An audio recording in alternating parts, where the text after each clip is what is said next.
family, and friends. Satan was not this great musician that was put in charge of music in the heavens. Many have been led to believe that he was this great musician because of Ezekiel 28:15. Satan, or what you may call Lucifer, he was no musician at all. What? Bro, what are you talking about, man? He wasn't put in charge of anything in the heavens. This misconception stems from Ezekiel 28:13. When many people want to assume that Lucifer, or some may call him Satan, was this angelic being of musical perfection, because in Ezekiel 28:13 it mentions the tabrets of thy pipes was prepared in thee in the day that thou was created. So they would assume that Lucifer, he was a great musician or a sailor or something. How Lucifer was created with musical instruments before the fall, Lucifer was not the devil we know today. He was a magnificent creation, the most beautiful of all the angels, designed by God himself. In Ezekiel 28:13, the prophet describes Lucifer as being covered with precious stones and having the workmanship of tabrets and pipes prepared in him. These were not just decorations, but symbols of his role in heaven.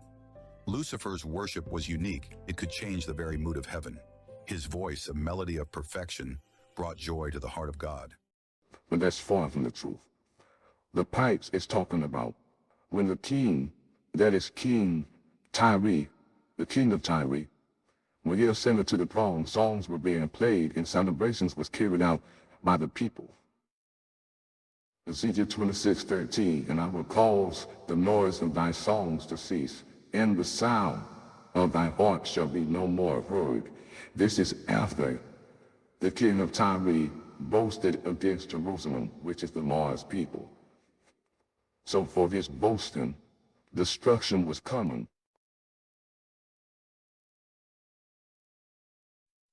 Ezekiel chapter 28, verse 15, thou wast perfect in thy ways from the day thou wast created, till iniquity was found in thee. Thou is the king of Tyre.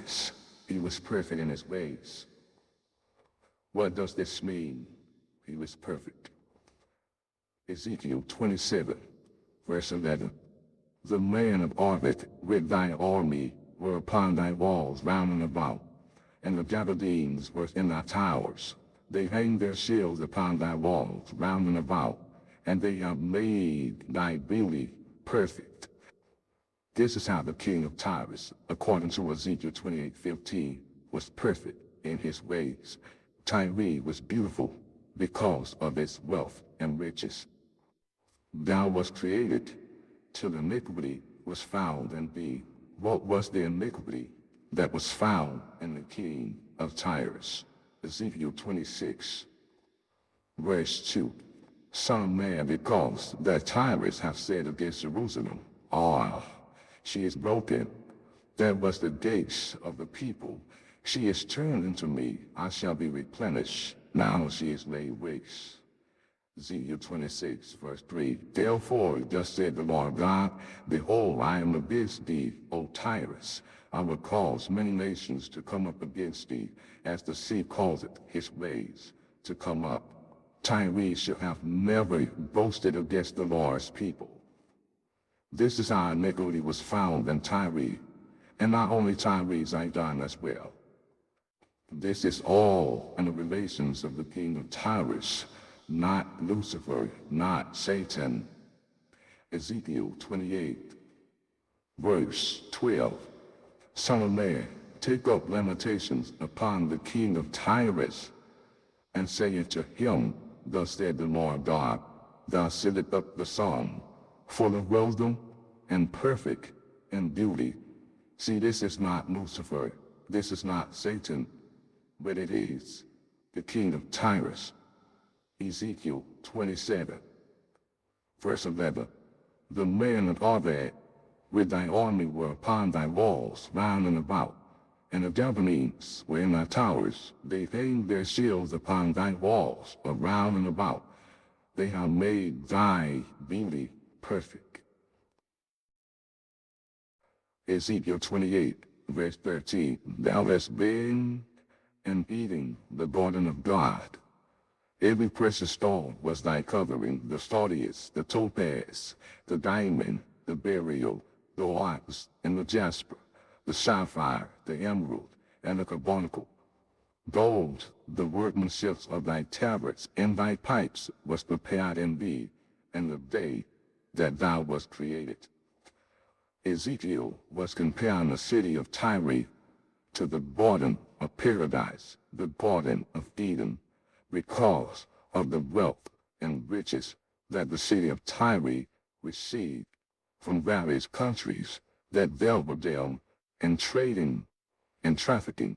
This is why Tyre was perfect and beauty. Ezekiel 27, verse 22, the merchants of Sheba and Ramah, they were thy merchants. They occupy in thy fairs, and with chief of all spices, and with all precious stones and gold, Haran and Kameh. In Eden, the merchants of Sheba, Ashur, and Chilneh were thy merchants. Eden was also a place that was located in Mesopotamia. They traded with Tyre and Zidon. The strong concordance word for Eden is Hebrew 5729, which means pleasure, a place conquered by Assyria and northwest of Mesopotamia. Ezekiel 28:14, thou art the anointed cherub that covereth. You see, many nations was under the arms and wings of Tyre. That's why I say he is the anointed cherub that covereth. This is not talking about Satan's fall, but however, it's talking about how all the other countries had to depend on Tyre for resources and goods. He was the anointed cherub that covered many nations that was under his arms and wings. You see, cherubs are guardian angels as well, also compared to the Ark of the Covenant that was made by the beam of gold. So this expresses the king's wealth, and also how other nations had to depend on him in terms of trafficking and trading. The other nations made Tyre beauty and perfection. Because of their royal resources, they traded with him. This is where the misconception comes in about Satan, or they may call him Lucifer, being beautiful all time, one of the most handsome angels of God, because they erred not knowing the scriptures of Ezekiel concerning the king of Tyre. Ezekiel 28, verse 17, thy heart was lifted up because of thy beauty. Thou hast corrupted thy wisdom by reason of thy brightness. I will cast thee to the ground, and I will lay thee before kings, that they may behold thee. So this is the misconception of God kicking Lucifer, or you may call him Satan, out of heaven, and him being beautiful in the beginning. This is not, again, talking about the fall of Lucifer. This is not talking about the fall of Satan. However, this is geared towards the king of Tyre.